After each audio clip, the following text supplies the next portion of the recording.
फौजी भाइयों को राम राम। 50 बेस्ट क्वेश्चन लेकर आया आपके लिए जो आर्मी में बार बार पूछ जाते हैं। देखिए जी, तो स्टार्ट करते हैं बिना देरी के हुए। पहला क्वेश्चन है, निम्न में से वह नदी जो अरब सागर में गिरती है, वह नदी जो अरब सागर में गिरती है वो है मेरे भाई सिंध नदी। गंगा, गंगा ब्रह्मा और यमुना ये तो गिरती है बंगाल खाड़ी में। गंगा, ब्रह्मपुत्र और यमुना नदी। बाकी सिंधु, सिंधु नदी गिरती है अरब सागर में। ये बंगाल खाड़ी में, ये बंगाल खाड़ी में, ये बंगाल खाड़ी में। ये क्वेश्चन बहुत बार पूछा जाता है। गंगा की सबसे बड़ी सहायक नदी, तो गंगा की सबसे बड़ी सहायक नदी है यमुना नदी। ठीक है जी? वह नदी जो अरब सागर में गिरती है सिंधु नदी। अगले क्वेश्चन की तरफ बढ़ते हैं। भारत में मसालों का सर्वाधिक उत्पादन किस राज्य में होता है? तो उत्तर है केरल राज्य में। भारत में मसालों का सर्वाधिक उत्पादन केरल राज्य में। सर्वाधिक जन घनत्व वाला राज्य तो वो है बिहार। बिहार का है जी 1108।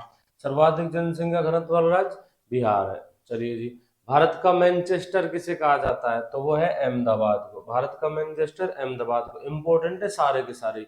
भारत में सर्वाधिक तेज गति से चलने वाली रेलगाड़ी तो वो है वंदे भारत। भारत है जी, वंदे भारत। भारत में सर्वाधिक तेज गति से चलने वाली रेलगाड़ी वंदे भारत। चलिए अगले क्वेश्चन की तरफ बढ़ते हैं। भारत का पश्चिमी बिंदु, भारत का पश्चिमी बिंदु, देखिए जी, भारत का पश्चिमी बिंदु, भारत का पश्चिमी बिंदु, पश्चिमी बिंदु, पश्चिमी बिंदु, भारत का पश्चिमी बिंदु कौन सा है? तो वह है गौहर मोती, गौहर मोती। ठीक है जी? भारत का पश्चिम बिंदु तो यह है मेरे भाई गौहर मोती। दिल्ली चलो का नारा किसने दिया था? दिल्ली चलो का नारा दिया था सुभाष चंद्र बोस ने। दिल्ली चलो का नारा किसने दिया था? सुभाष चंद्र बोस ने। देखिए जी, हैदर अली कहाँ का शासक था? हैदर अली मैसूर का शासक था। हैदर अली मैसूर का शासक था। घाघरा का युद्ध किन किन के बीच में हुआ था? तो घाघरा हुआ था बाबर और इब्राहिम लोदी के बीच में। बाबर का ये अंतिम युद्ध था। बाबर का ये अंतिम युद्ध था। केसरी पत्रिका के संवाददाता, तो केसरी पत्रिका के संवादक थे बाल गंगाधर तिलक। केसरी पत्रिका के संवादक बाल गंगाधर तिलक। सारे क्वेश्चन आर्मी में इंपोर्टेंट है, सारे बार बार पूछ जाते हैं। देखिए जी, भोर या सांझ का तारा, तो भोर या सांझ का तारा कहते हैं शुक्र को। भोर या सांझ का तारा तो सुबह और शाम को दिखाई देता है, वो है शुक्र। भोर या सांझ का तारा वो है शुक्र। ठीक है जी? सबसे बड़ा ग्रह, सबसे बड़ा ग्रह ये भी बहुत पूछा बार गया, बहुत बहुत बार पूछा गया। सबसे बड़ा ग्रह, तो सबसे बड़ा है ग्रह है बृहस्पति। बृहस्पति सबसे बड़ा ग्रह बृहस्पति। ठीक है जी? काला ग्रह, काला ग्रह शनि। सबसे बड़ा ग्रह बृहस्पति और काला ग्रह, ठीक है, तो वो काला ग्रह है शनि ग्रह। काला ग्रह शनि। सबसे बड़ा ग्रह बृहस्पति, काला ग्रह शनि, लाल ग्रह मंगल, नीला ग्रह पृथ्वी। लाल ग्रह क्या कहलाता है? मंगल, ये लाल है। लाल ग्रह किसे कहते हैं? लाल ग्रह कहते हैं मंगल को। और नीला ग्रह कहते हैं पृथ्वी को। सबसे बड़ा ग्रह बृहस्पति, काला ग्रह शनि। चलिए जी अगले की तरफ बढ़ते हैं। कालीबंगा सभ्यता कहाँ स्थित है? तो कालीबंगा हनुमानगढ़ में। कालीबंगा मतलब काले रंग की चूड़ियां। कालीबंगा का अर्थ है काले रंग की चूड़ियां, और ये हनुमानगढ़ में। अरबों ने भारत पर प्रथम विजय कब प्राप्त की? अरबों ने भारत पर प्रथम विजय 712 में। चलिए जी, 1857 का विद्रोह किन के कारण फैल हुआ? तो चर्बी वाले कारतूस के कारण। देखिए जी, किसके कारण हुआ फैला? ठीक है, सही है क्वेश्चन। किसके कारण फैला? तो चर्बी वाले कारतूस के कारण फैला। शिकागो धर्म सम्मेलन का नेतृत्व किसने किया? तो स्वामी विवेकानंद ने शिकागो धर्म सम्मेलन का नेतृत्व किया। अगले की तरफ बढ़ते हैं। डेंगू का रोगजनक, साइंस के क्वेश्चन है, इंपॉर्टेंट है। डेंगू का रोगजनक तो वायरस से होता है डेंगू, यानी विषाणु। इंग्लिश में वायरस, हिंदी में विषाणु। तो विषाणु से होता है। मानव शरीर की घातक अवशोषक परत किसकी बनी होती है? ये बनी होती है वसा की। ठीक है, घातक अवशोषक परत वसा की बनी होती है। जल में घुलनशील विटामिन, तो जल में दो विटामिन घुलनशील है, एक तो बी और एक सी। और जो अघुलनशील है, अघुलनशील है। ठीक है जी? वो है कैडा। के फॉर के ई डी ए, के से के, ई से ई, डी से डी, ए से जल में घुलनशील कैडा घुलनशील। बी और सी, बी और सी तो घुलनशील है। के ई डी ए ये अघुलनशील है। देखिए जी, नेत्रदान में नेत्र का कौन सा भाग प्रयोग किया जाता है? नेत्रदान में जो डोनेट होता है वो होता है कॉर्निया। नेत्रदान में क्या डोनेट होता है? कॉर्निया लिया जाता है। किसी पिंड का वेग स्थिर है तो उसका त्वरण होगा 0। ठीक है। आप अपने मोटरसाइकिल की रेस को, एक्सीलेटर को एक जगह स्थिर रख दो तो त्वरण 0 है, वेग आपका है जो भी है, जो भी आपका कांस्टेंट वेग है वो वेग है, लेकिन त्वरण एक्सीलरेशन आपका 0 है। देखिए जी,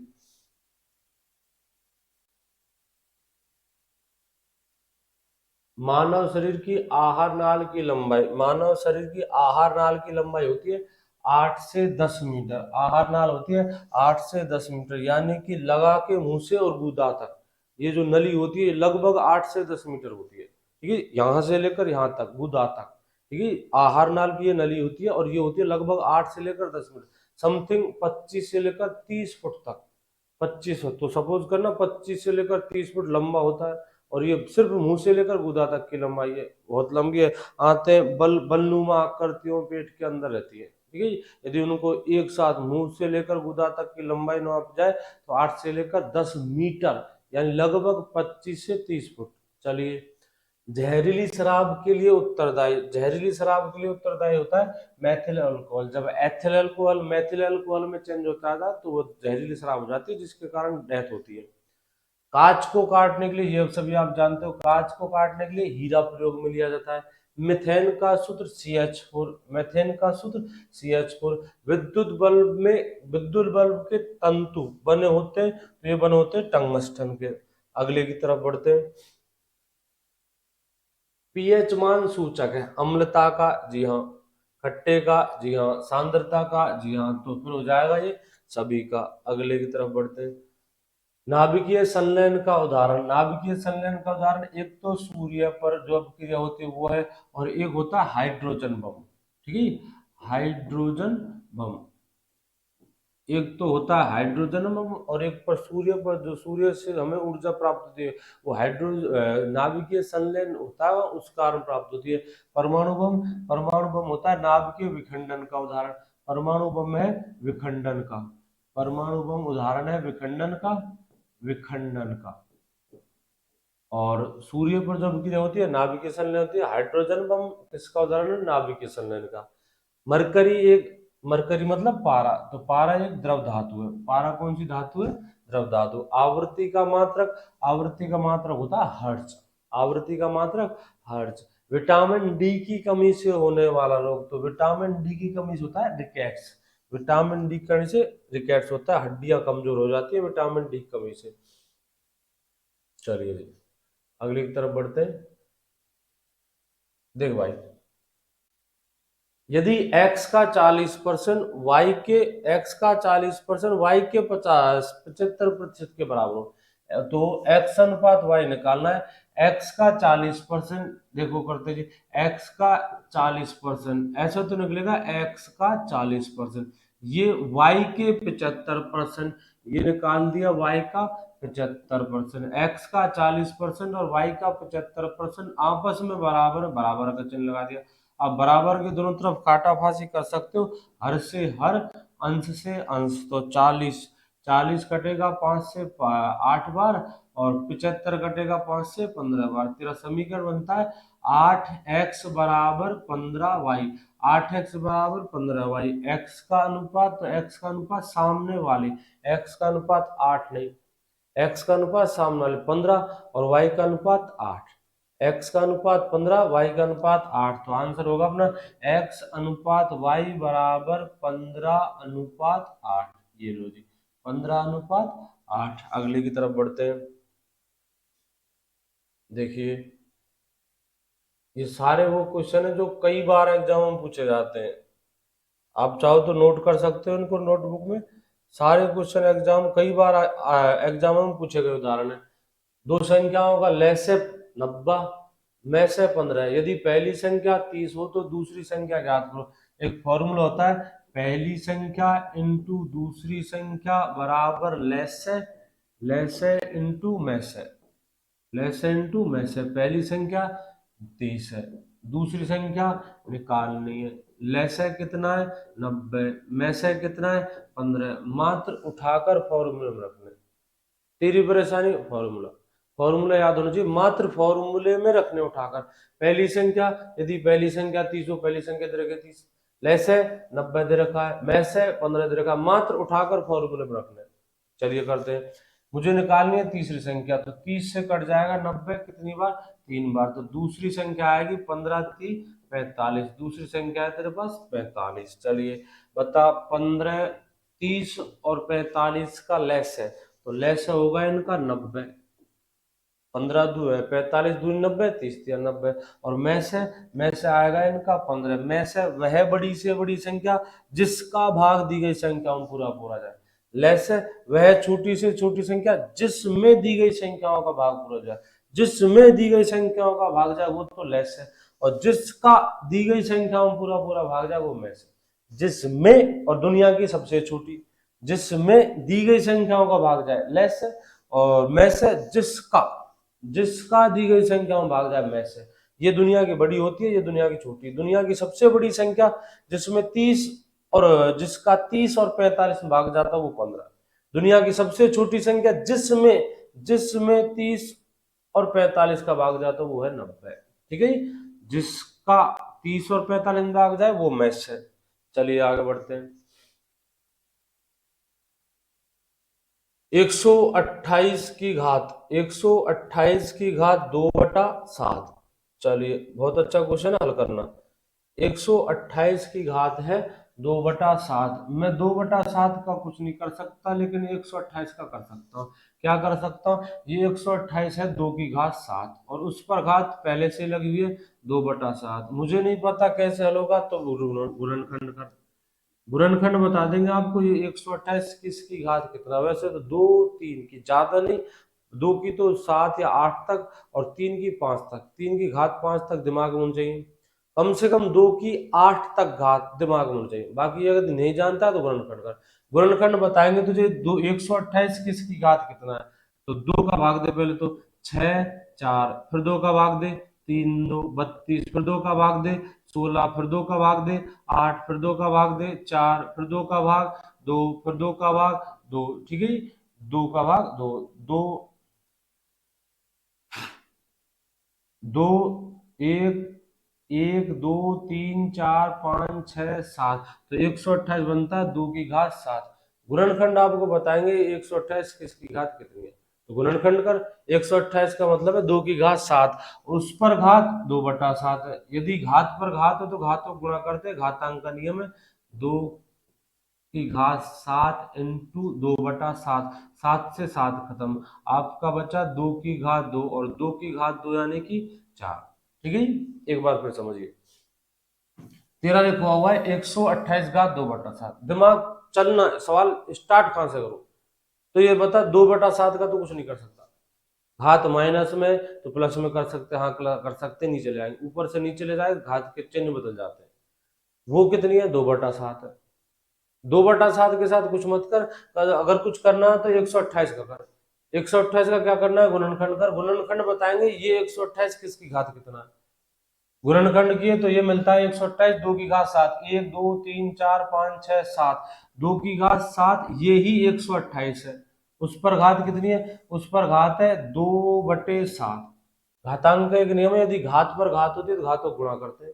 घात पर घात 7 घात है, और उस पर भी घात 2/7 है, 7 है और उस पर भी 2/7 है, तो घात पर घात है, घातों को गुणा करते थे। 2 की घात 2 इंटू 2/7, सॉरी 2 की घात 7 इंटू 2/7, ये 7 से 7 खत्म, रहेगा क्या तेरे पास 2 की घात 2, और 2 की घात 2 की वैल्यू होती है 4, तो अपना आंसर है 4। अगले की तरफ बढ़ते हैं।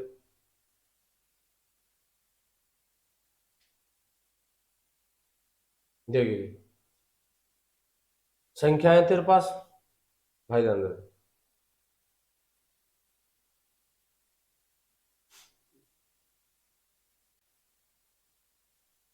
देखो जी 80 x 120 70 और 250। इनका औसत दे रखा है, इनका औसत है 150, इनका औसत दे रखा है 150। तो x का मान, कौन सा फॉर्मूला लगाएं कि x का मान निकले, ठीक है। फॉर्मूला मेरे भाई औसत दे रखा है तो औसत का ही लगा दे, x का मान निकाल के देगा। औसत बराबर होता है राशियों का योग बटे राशियों की संख्या, जानते हैं बचपन में बहुत पढ़ा है। औसत बराबर राशियों का योग बटे राशियों की संख्या। औसत दे रखा है, हाँ जी, औसत कितना है 150, तो यूज कर औसत की जगह 150, योग करेंगे, योग मतलब जितनी भी आप संख्या सबको जोड़ दो। जोड़ते हैं 80 प्लस एक्स, और जिससे ये नहीं लगेगा ना ये आंसर, वो मेरे भाई कुछ नहीं जानता। 80 प्लस एक्स मन ही मन में जवाब देना और खुद का आकलन करना। क्या 80 प्लस एक्स 80 होते हैं? ज्यादातर फौज के स्टूडेंट ये गलतियां करते हैं, ज्यादातर, बिल्कुल बेसिक से पढ़ाता हूं मैं, ज्यादातर मैं जानता हूं ज्यादातर आर्मी के स्टूडेंट 80 प्लस एक्स ठोक देंगे 80 एक्स।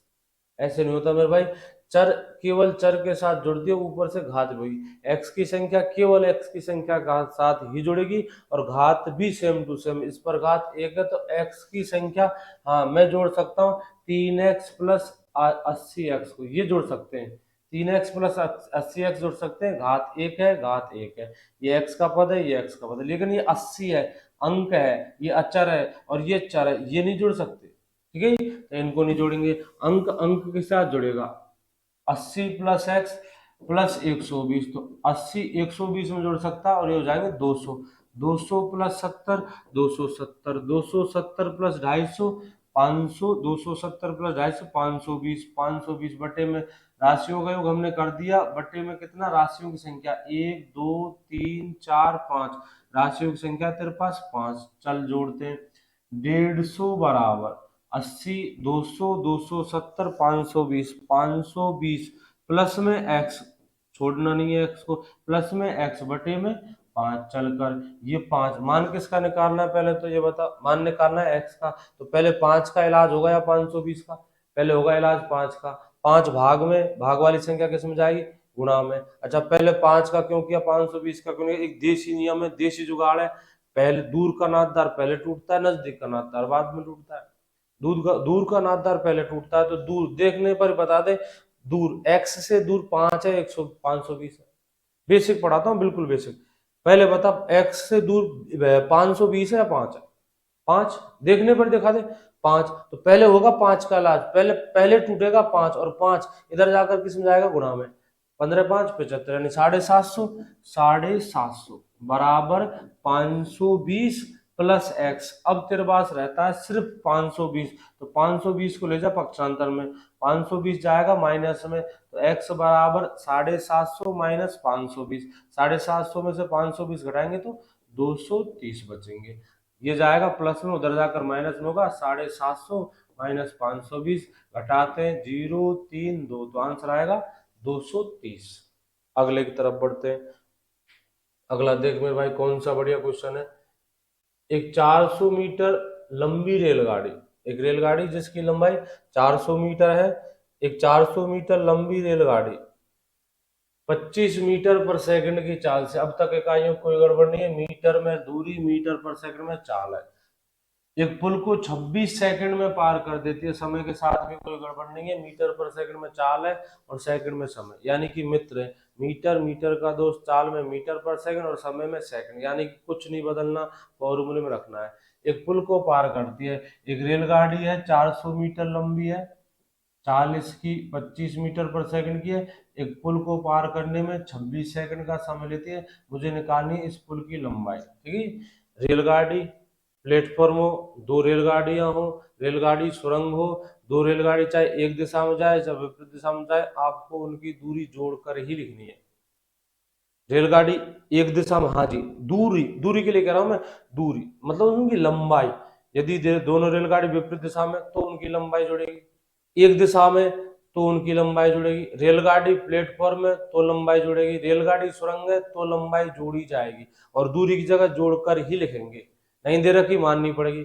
एक जैसे इस अपने सवाल में रेलगाड़ी की लंबाई दे रखी है, प्लेटफॉर्म नहीं दे रखी, माननी पड़ेगी और जोड़कर ही लिखेगा, ठीक है। चलो वो करते हैं, तो दूरी पूछी गई है, दूरी, दूरी बराबर होता है, दूरी बराबर चाल इंटू समय। दूरी से मतलब उस प्लेटफॉर्म की लंबाई, उस पुल की लंबाई। दूरी बराबर होता है, दूरी बराबर चाल इंटू समय।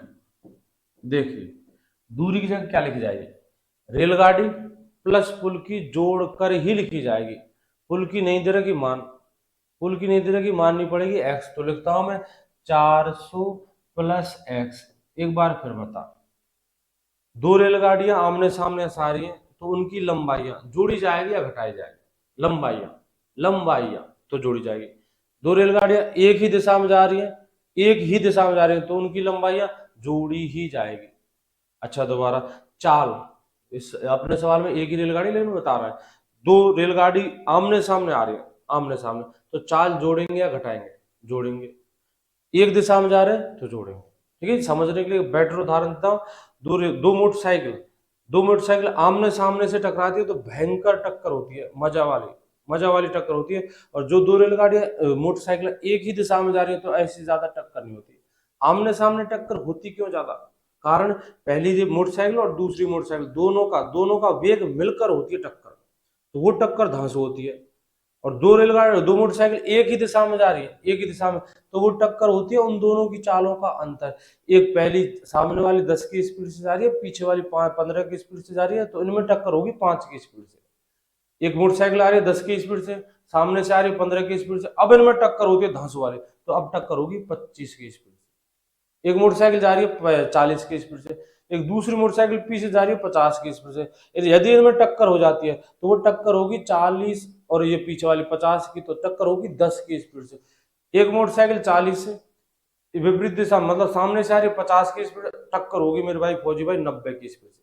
ठीक है जी, तो याद करने के लिए अच्छा है, जब दो दो विषय, रेलगाड़ी हो, मोटरसाइकिल हो, बस हो, आमने सामने आते चाल चाल जोड़ी जाती है, और एक दिशा में हो तो चाल चाल घटाई जाती है। बात आती है दूरी की, जब दो रेलगाड़ियां आमने सामने हो तो दूरी मतलब उनकी लंबाई जोड़ी जाएगी, और एक दिशा में हो तो उनकी लंबाई जोड़ी ही जाएगी। ठीक है, चाल आमने सामने जोड़ी, एक दिशा में घटाई जाती है। दूरी, रेलगाड़ी की दूरी चाहे एक दिशा में हो चाहे विपरीत दिशा में हो, विपरीत दिशा में हो चाहे एक दिशा में, जोड़नी ही पड़ेगी। चलिए, रेलगाड़ी प्लेटफॉर्म में जोड़नी ही पड़ेगी। चल कर तो दूरी बराबर, दूरी रेलगाड़ी की रही और उस पुल की रही, चाल 25 की है, समय कितना लेती है 26 सेकंड का। तो x बराबर 400 का कर देंगे ट्रांसफर, 25 इंटू 26, 25 की 150, 25 दूना 50, 50 और 15 65, बराबर माइनस में 400, ये प्लस का 400 इधर ले आया, माइनस में 400, 650 माइनस 400 250 मीटर या सेंटीमीटर, मीटर। पता कैसे चलेगा, देख चाल किस में, मीटर पर सेकंड में, और जो आपने रेलगाड़ी की लंबाई किस में ली है, मीटर में, तो मैं 400 मीटर के साथ मीटर ही जोड़ सकता हूँ, वो ऑटोमेटिक ही मीटर में है। चलो जी आगे बढ़ते हैं। नेक्स्ट क्वेश्चन, ये क्वेश्चन पेन नहीं चलाएंगे बिल्कुल, ऐसे क्वेश्चन मैंने बहुत करवाए, अनुपात की वीडियो देखना। देखिए जी, पिता पिता की उम्र पुत्र की उम्र का, किसका, पुत्र की उम्र का, पिता की उम्र पुत्र की उम्र का, किसका किसका आता है नीचे, तो पुत्र का अनुपात 7 है, किसकी, पिता की 7, पुत्र का अनुपात 3 है, सॉरी पुत्र का अनुपात तो 3 है और पिता का अनुपात 7 है। पिता के लिए कह रहा है, पिता की आयु पुत्र की आयु का 7/3 है, तो पुत्र की 7 है और पिता की 3 है। चलो आगे बढ़ते हैं। यदि दोनों की आयु का योग 80 वर्ष हो, बता कितने अनुपात योग के बराबर 10, अनुपातों का योग कितना है 10, और दे कितने रखी है 80 वर्ष, यानी 10/80 के बराबर है। 10/80 के बराबर है, तो एक अनुपात आएगा आपका 8। पुत्र की पूछ गई है, पुत्र की कितने अनुपात है, 3 अनुपात है, 3 इंटू 1 अनुपात का मान 8, तो पुत्र की आएगी 24। एक बार दोबारा बिना पेन चलाए, पिता का अनुपात 7, पिता का अनुपात 7 है और पुत्र का अनुपात 3। ये 80 क्या चीज है, योग, बता अनुपातों का योग 10, 10 अनुपात किसके बराबर 80 के, योगी तो है वो 10, अनुपातों में 10 है और रियल वैल्यू में 80 है, तो 10/80 के बराबर है। 1/8 के, 1/8 के बेटा की कितनी है 3 अनुपात, अनुपात में होती है बेटा की कितनी है 3 अनुपात, 1:8 है, 3:3, 24 क्लियर है। चलो आगे बढ़ते हैं।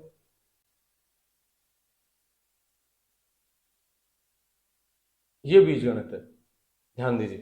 पहले तो दिमाग लगा कौन सा फॉर्मूला लगेगा, पहले तो ये देखना कौन सा फॉर्मूला लगेगा। देखिए जी, यहां से क्वेश्चन 2.3 इंटू 2.3, तो ये तो है मेरे भाई ए स्क्वायर, ये तो रहा ए स्क्वायर, ठीक है जी। प्लस की जगह प्लस, 3.7 इंटू 3.7, ये रहा बी स्क्वायर, प्लस में एक फॉर्मूला हम जानते, A square plus B square plus में 2ab होता है। देख परेशानी क्या है, ए स्क्वायर वो रहा, बी स्क्वायर ये रहा, प्लस में ये तो बी रहा। अब दिक्कत आ गई 2a, और अपने पास है 4.6। तो मेरे भाई ध्यान से देख, मुझे तो यहाँ 2 दिखाई दे रहा है, 2 भी दिखाई दे रहा है और ए भी दिखाई दे रहा है, 2 भी दिखाई दे रहा है और ए भी दिखाई दे रहा है। देख ये लिख रहा है तेरा 4.6, और इस 4.6 को लिख सकता हूँ मैं 2 इंटू 2.3, 2 इंटू 2.3, यही तो 4.6।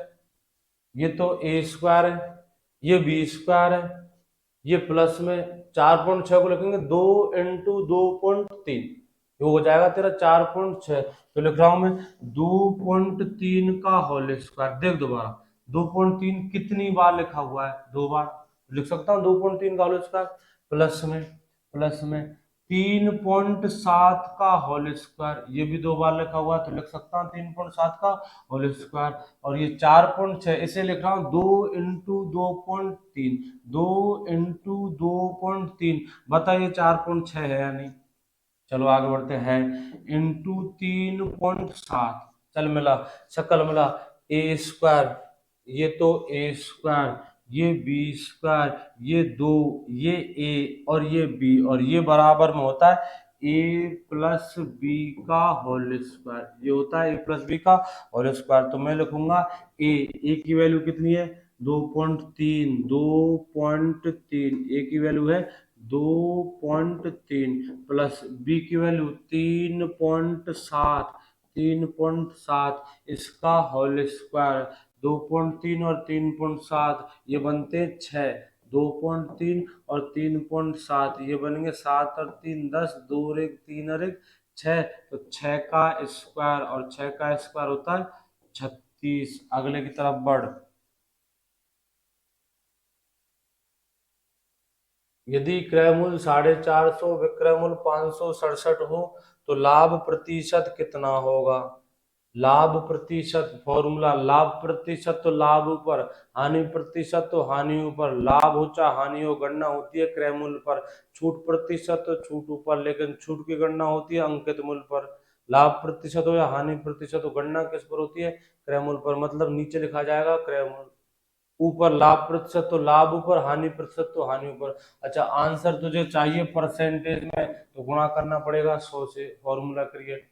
चलो देखते हैं, 400, 450 क्रय है और 567 विक्रय, लाभ कितने का होगा, तो लाभ होगा तेरे पास 167, सॉरी 117 का, 567 विक्रय है और 450 क्रय है, तो लाभ होगा अपने पास 117 का। लाभ प्रतिशत बराबर लाभ 117 बटे क्रय मूल्य 450 इंटू 100। एक बार फॉर्मूला देख, लाभ प्रतिशत तो लाभ ऊपर, लाभ ऊपर, लाभ प्रतिशत तो लाभ ऊपर, हानि प्रतिशत तो हानि ऊपर, हाँ जी, लाभ प्रतिशत तो लाभ ऊपर, हानि प्रतिशत तो हानि ऊपर। लाभ और हानि इन दोनों की गणना होती है क्रय मूल्य पर, मतलब आधार वैल्यू क्रय मूल्य इंटू 100, ये 100 से गुणा करने का कारण फौजी ये है, तो उत्तर चाहिए तुझे परसेंटेज में, इसलिए गुणा 100 से। लाभ प्रतिशत तो लाभ ऊपर, हानि प्रतिशत तो हानि ऊपर, लाभ और हानि दोनों का गणना होता है क्रय मूल्य पर, तो क्रय मूल्य नीचे, गुणा 100, कारण तुझे उत्तर चाहिए परसेंटेज में। चल आगे बढ़, एक जीरो से ये एक जीरो, आराम से सीख, एक जीरो से ये एक जीरो, 5 से काटता हूँ 9 बार, 5 से काट रहे 9 बार, 5 से 9 बार, देख ये 450, 5 से, एक जीरो से तो एक जीरो, 5 से काट रहा हूँ 2 बार, और 5 से 9 बार, 9 से काटेंगे उससे 9 एकम 9, बच्चे 2, तेरे पास हो गए 27, 9 तिया 27, 13, 13 इंटू 2, 13 दूना 26%, तो लाभ होगा 26%। खरीदी 450 में, बेची 567 में, कितने का लाभ? 117 का। तो लाभ प्रतिशत बराबर, एक बार दोबारा समझ, लाभ 117 बटे क्रय 450 इंटू 100, बता लाभ प्रतिशत की गणना किस पर होती है? क्रयमूल पर। तो नीचे आएगा 450, लाभ 117 का गुणा 100, आंसर तुझे परसेंटेज में चाहिए। चल कर, 5 से कितनी बार? 5 से 2 बार, 5 से 9 बार, 5 से 9 बार, 5 से 2 बार, 9 से 9 एकम 9, 2 बचे 9 तिया 27, 3 13 दूना 26, 26 आंसर है जी। कितने परसेंट? 26%। अगला देख,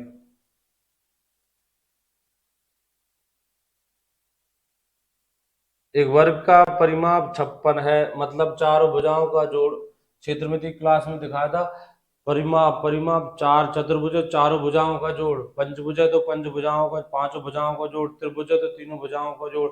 अब बता, एक वर्ग है जिसका परिमाप 56 है, यानी चारों का टोटल 56 है, तो एक भुजा कितने की आएगी? एक आएगी 14 की।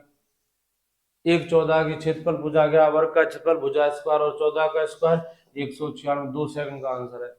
एक बार दोबारा देख, चतुर्भुज, चतुर्भुज जो होता है परिमाप होता है उन चारों भुजाओं का जोड़। यदि त्रिभुज है तो त्रिभुज का परिमाप तीनों भुजाओं का जोड़। पंचभुज है तो पंचभुज का परिमाप पांचों भुजाओं का जोड़। चतुर्भुज है, वर्ग चतुर्भुज तो था, 4 भुजा होती है। चतुर्भुज है तो चतुर्भुज का परिमाप 4 भुजाओं का जोड़। वर्ग की चारों भुजा बराबर होती है, चारों भुजाओं का जोड़ 56 है, तो एक भुजा 14 है।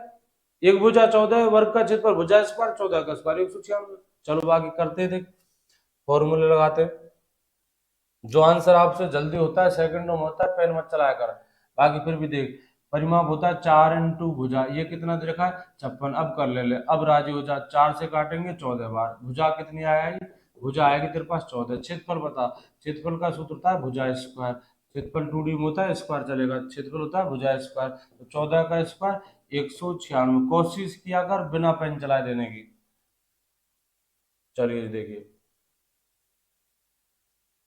7,000 में से कम क्या घटाया जाए? 7,000 में से कम क्या घटाया जाए ताकि प्राप्त संख्या पूर्ण वर्ग संख्या प्राप्त हो?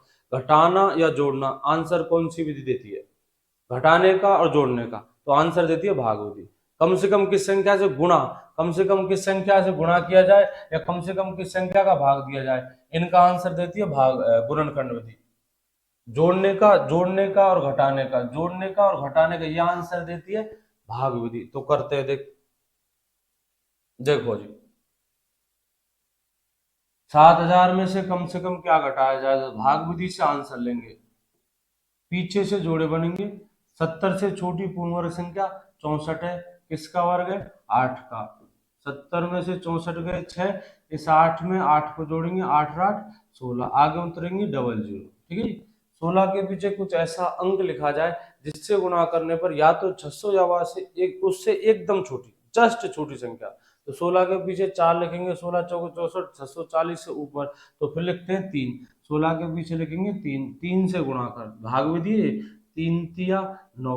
16 के पीछे लिखा है आपने 3, तो 3 से गुणा करेंगे, 3 तिया 9, तिरछी की 18, 3 एकम 3, 3 और 1 4, 489। कितना लिखने पर? 3 लिखने पर 489। घटाने पर बचेंगे आपके 1, 9 में से 8 गए 1, 5 में से 4 गया 1, 111। कम से कम क्या घटाएं? तो कम से कम घटाएंगे 111। अगला देख,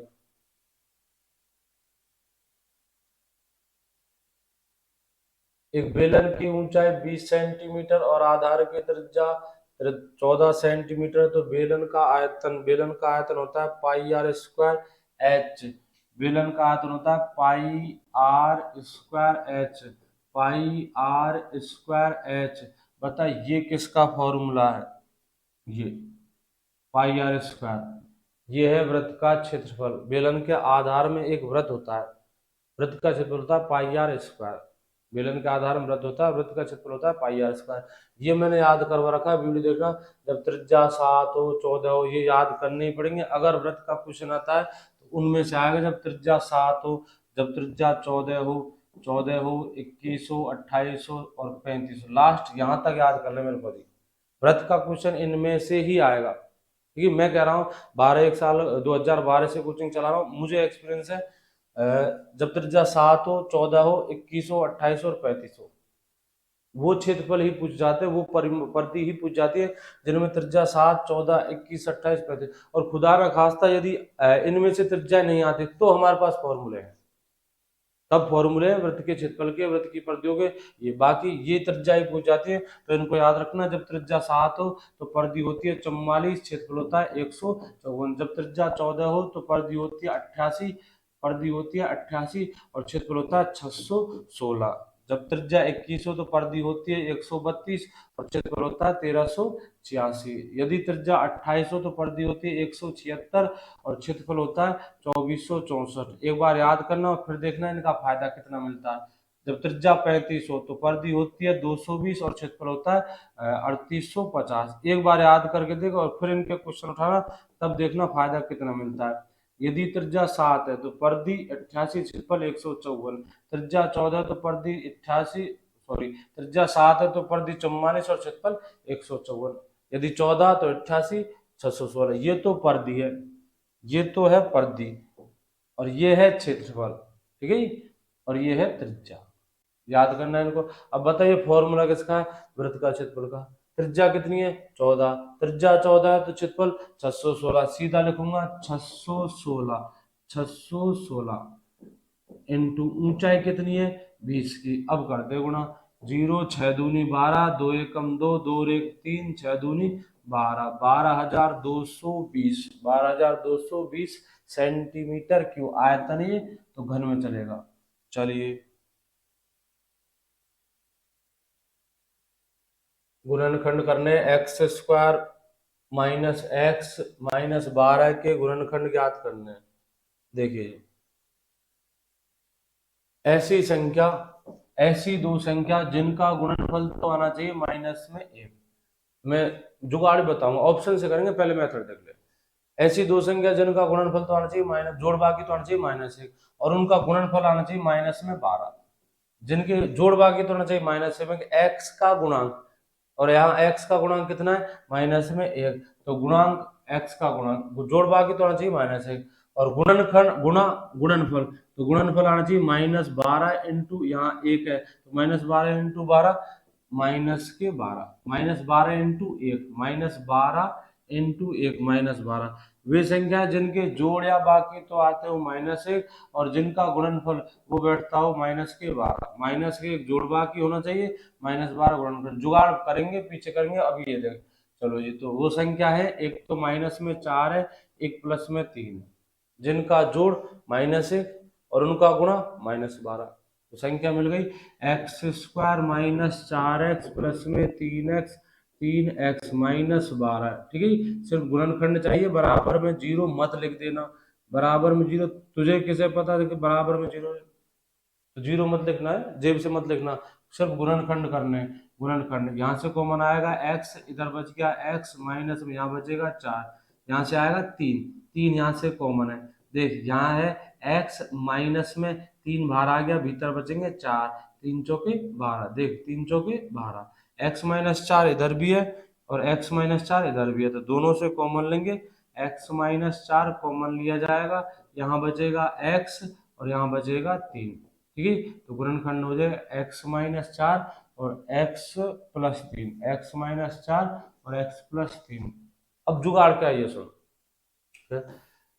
गुणनफल तो आना चाहिए तेरे पास -12, अंक, अंक से अंक गुणा होगा तब आएगा माइनस। हाँ, अंक से अंक गुणा होगा तब आएगा माइनस। -4 इंटू +3 -12, यहाँ आ रहा है -12, यहाँ भी -12, यहाँ भी -12, यहाँ भी -12। तो गुणा करके देख ले, ऑप्शनों को गुणा करके देख ले, वो ऊपर वाली संख्या आनी चाहिए। इन ऑप्शनों को गुणा करूंगा वो आनी चाहिए। यदि इससे आंसर आ रहा गुणा करने पर दो, उससे आ रहा तो वो, जो भी गुणा करके उत्तर आ रहा वो उत्तर है मेरा। गुणा गुणा आना चाहिए आपसे। चलो गुणा करते हैं, तो पहले x का गुणा करूंगा x से। x गुणा कैसे होगा? ये संख्या इन दोनों संख्याओं से गुणा होगी और फिर 4, 4 भी इन दोनों संख्याओं से गुणा होगा। जब ये x और 3 से गुणा हो जाएगी, 4x और 3 से गुणा हो जाएगा, तब जाकर पूरा आंसर आएगा। चलिए करते हैं, एक्स इंटू एक्स तो x square, x into plus 3 तो प्लस के 3x, -4 इंटू एक्स तो माइनस के 4x, -4 इंटू 3 तो माइनस के 4 × 3 = 12, प्लस के 3x है और माइनस के 4x है, एक्स स्क्वायर बचेंगे तेरे पास माइनस के 1x, माइनस के 1x माइनस के 12, गुणा करने पर मेरे पास गुणनखंड गुणनफल प्राप्त होता है x square minus x minus 12। तो गुणनखंड ये वाले हैं जो मैंने ऑप्शन उठाए। ठीक, बाकी मेथड है जो आपको अच्छा लगे। देखिए जी, एक विद्यार्थी से किसी संख्या को 5 से कहा गुणा करने को कहा गया, गलती से उसने 5 का भाग दे दिया।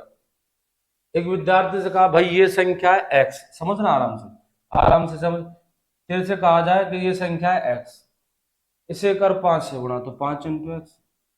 मैंने कहा 5 से गुणा करो और आपने उस संख्या में जो एक्स मानी में आपने उस संख्या में दे दिया 5 का भाग।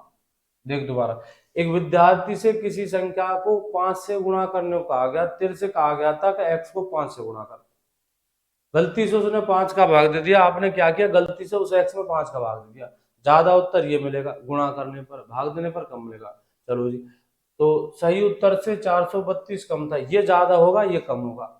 कितना कम होगा, तो माइनस, कितना कम होगा, दे रखा है 432, 432। अब कैलकुलेशन कर, 5 × 5x 25x, 25x minus 1x 24x। दोबारा देख, 5 × 5x, इस 5 को गुणा कर 5x से तो 25x, 25x minus 1x 24x, 24x बटे 5 बराबर है 432, बटे 5 बराबर 432। काटता हूँ 12 से, 12 दूना 24, 12 3 36, बचे 7, 12 6 की 72, 2 से काटेंगे 2 से 18 बार, x बटे 5 बराबर है 18 के। तो बता x बराबर भाग वाला 5 आएगा गुणा में, तो x बराबर 18 पंजे 90। अगले की तरफ देख,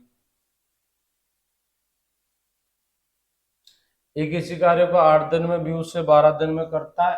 अच्छा, करता है। कार्य की शुरुआत में दोनों ने मिलकर 4 दिन कार्य किया, कार्य की शुरुआत में दोनों ने मिलकर 4 दिन कार्य किया, शेष कार्य को भी। तो सबसे पहले पहले टाइप में सबसे पहले लिखा जाता है समय, उसके बाद कार्य और उसके बाद कार्य क्षमता। ए का समय दे रखा है, ए का समय दे रखा है 8 दिन, बी का 12, लेस है इनका कार्य होता है, इनका लेस आएगा 24, 24। वह संख्या जिसमें 12 और 8 दोनों का भाग जाए, तो बड़ी संख्या का पार्ला देख, बड़ी संख्या का पार्ला बोल, 12 एकम 12, 12 दूना 24, 24 इनका लेस है। एक ही कार्य क्षमता 24 में भाग दे 8 का, तो एक ही आएगी 3, एक ही है ये 3। ठीक है जी, बी की कार्य क्षमता तो 24 में भाग दे 12 का, ये कितनी आएगी 2, बी की कार्य क्षमता 2, और कार्य क्षमता से मतलब है इकाई समय में किया गया कार्य।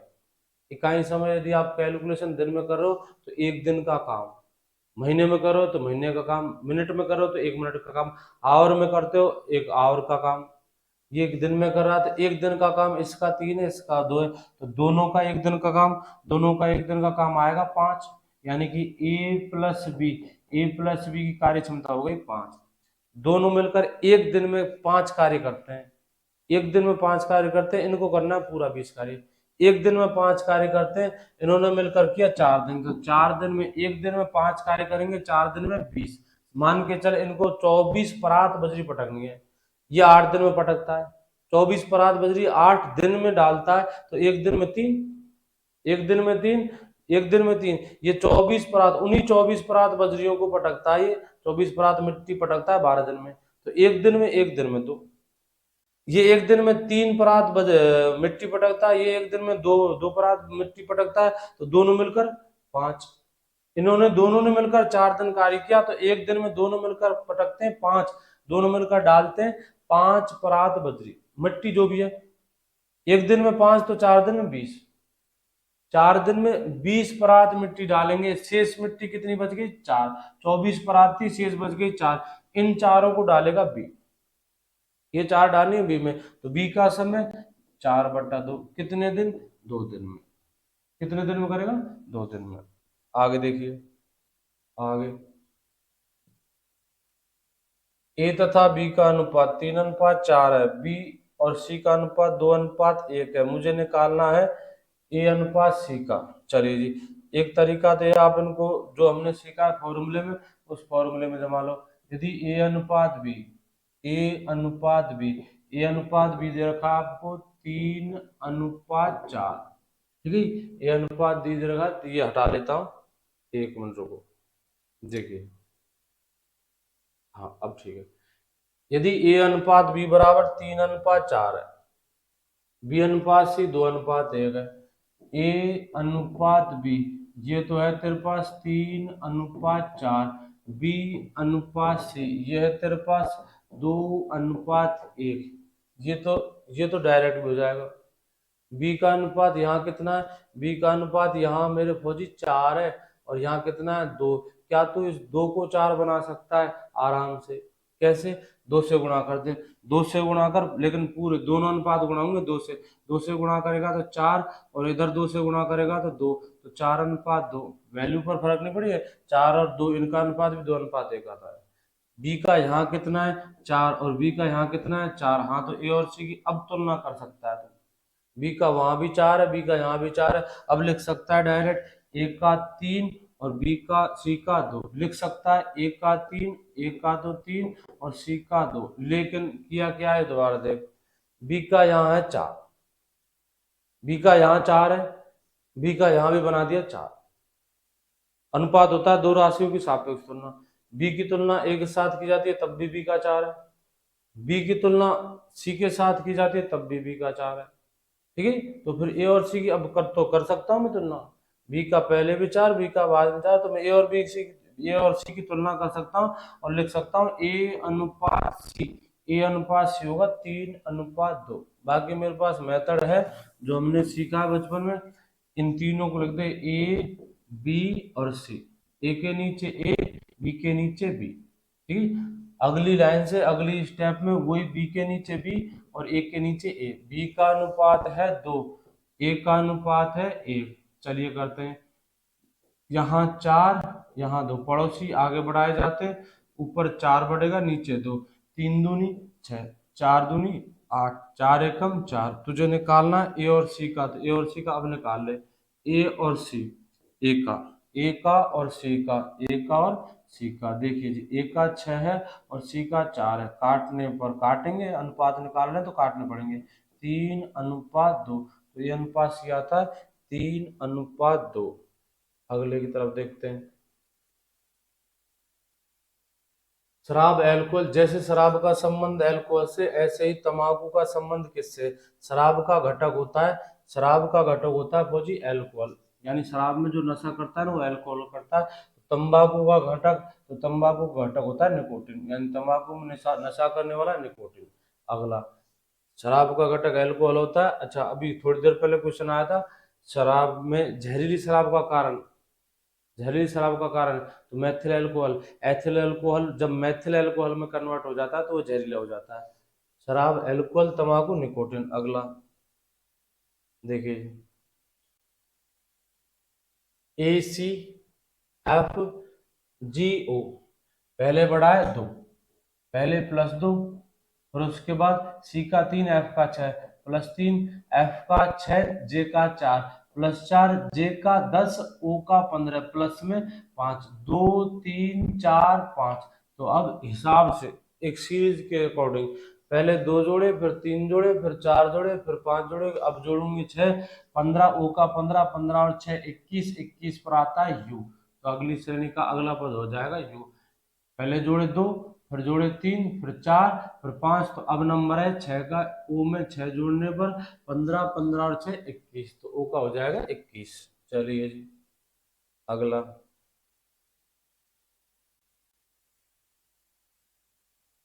क्लास को लिखता है डी, क्लास को लिखता है D N D W X. चलिए देखते हैं, सी के बाद डी, एक बढ़कर, एल के बाद एन, दो बढ़कर, हाँ मिल गया, सी के बाद डी, पहले तो बढ़ गया एक, चलिए, एल के बाद एन कितना बढ़ा 2, चलो बहुत बढ़िया है, ए के बाद डी, ए का 1, डी का 4, कितना बढ़ गया 3, एस का 19, डब्ल्यू का 23, अब बढ़ गए 4। पहले एक मिल गया रास्ता, पहले एक बढ़ा, फिर 2 बढ़ा, फिर 3 बढ़ा, फिर 4 बढ़ा।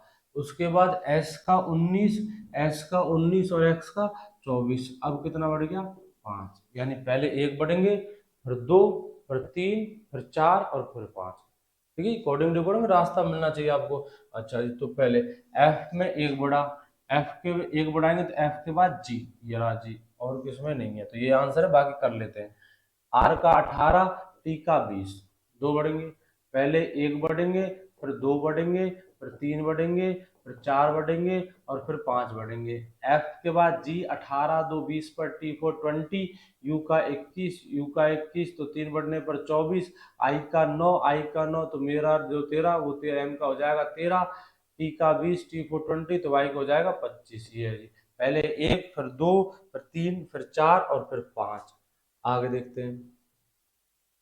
यदि आज शनिवार है तो आज से 152 दिन पहले, पहले 152 दिन पहले, तो आप 152 में भाग दो 7 का, कारण 7 का भाग क्यों देते हैं, जो भी वार है 7 दिन बाद रिपीट होंगे, वार 7 दिन बाद रिपीट होते हैं। जैसे मैं आपसे पूछूं, यदि आज मंगलवार है तो आज से 21 दिन बाद, आज से 21 दिन बाद वही मंगलवार होगा, 7 दिन बाद वही बार रिपीट होता है। मैं आपसे पूछूं, यदि आज बुधवार है तो आज के 4 सप्ताह पहले, 4 सप्ताह पहले, सप्ताह है वो तो सप्ताहों का कोई इफेक्ट नहीं पड़ेगा, 4 सप्ताह पहले मंगलवार ही होगा।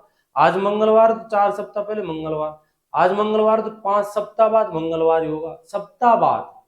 तेरे पास दे रखे हैं दिन, तो दिन में पहले तो बना नहीं कि सप्ताह, 7 का भाग दे, शेष पर बचता है उसे देखेंगे। 7 दूनी 14, 1 बच के 7 एकम 7, शेष पर बचता है 5। यदि कह रहा है पहले तो -5 कर दे, माइनस में 5, मतलब -5 किस में से, जो दिया आपका वार उसमें से। बाद कहता है तो +5, पहले कहता है तो -5, बाद की कह रहा है तो +5, बाद की करा पहले की, पहले की। अच्छा, -5 कर या +2 कर, आंसर एक ही आएगा, तो सूटेबल +2 है। -5, आप 5 बार पीछे जाओ या 2 बार आगे आओ, आंसर वही आना है, तो सूटेबल +2, शनिवार के बाद +2 करेंगे तो रवि सोम, आंसर हो जाएगा सोमवार। चलिए, 152 में 7 का भाग देना, जो शेष पर बचता है, पहले करा तो माइनस कर देंगे, बाद करा तो प्लस कर देंगे। फिर से अकॉर्डिंग रिकॉर्डिंग का सवाल है, देखो जी। बी, बी के बाद सी, +1, ओ का 15, आर का 18 +3, आर का 18 +3, ओ का 15, टी का 20, टी का 20 प्लस में 5। अच्छा जी, 1 3 5, आगे देखते हैं। के का 11, आर का 18 प्लस में 7, पहले 1, फिर 3, फिर 5 और फिर 7। चलिए आगे करते हैं। एम का 13 तो +1 14, पहले 1, पहले करेंगे +1, फिर करेंगे +3, फिर करेंगे +5 और फिर करेंगे प्लस में 7, 1 3 5 7, 13 13 और 1 14, 14, एन किसके पास है, यही है, तो ये आंसर होगा। बात कर लेते हैं। 1 1 और 3 4, 4 पर डी, के का 11, 11 5 16, 16 पर पी, पूजा 16 वर्ष की, ई का 7 और एल का 7, सॉरी ई का 5, 7 7 5 12, 12 पर एल, एल का अपोजिट होता है ओ और वी का अपोजिट होता है ई। काम का शब्द है, ज्यादा नहीं तो यहाँ तो काम का ही है। एल का ओ, ओ का एल, वी का ई का वी। चलो जी, एल का क्रमांक होता है 12। चलो जी, तो ये हुआ आज का पेपर फौजी, सारे क्वेश्चन अच्छे थे, और आगे भी अगली वीडियो में फिर से एक पेपर लाऊंगा, अच्छा पेपर लाऊंगा, जो पिछले एग्जाम में पूछे गए या फिर आने वाले एग्जाम में पूछे जा सकते हैं। ठीक है, तब तक के लिए जय हिंद, जय भारत।